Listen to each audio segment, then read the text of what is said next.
I am the Tofu Golem. Please enjoy the video. In this video, I will explain how to use Honda Civic paddle shifters.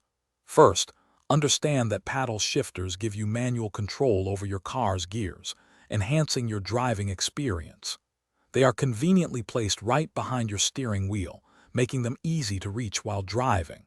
To activate them, you'll usually need to shift your gear selector into S mode or a dedicated manual mode. This prepares your Civic for a more engaging, hands-on driving style. Mastering upshifting and downshifting is straightforward. To shift to a higher gear, simply pull the right paddle, marked with a plus sign. This is useful when you're accelerating and want to maintain momentum. Conversely, to downshift to a lower gear, pull the left paddle, marked with a minus sign.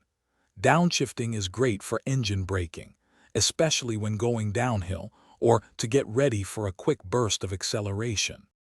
For the best experience, remember a few key tips.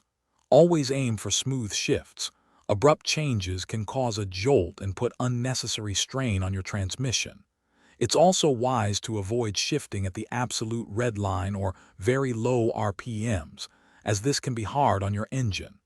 The best way to get comfortable is to practice in a safe, open area. This will help you develop a feel for when to shift for optimal performance.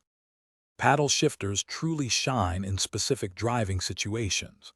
They are fantastic for spirited driving on winding roads, allowing you to keep the engine in its power band for maximum responsiveness.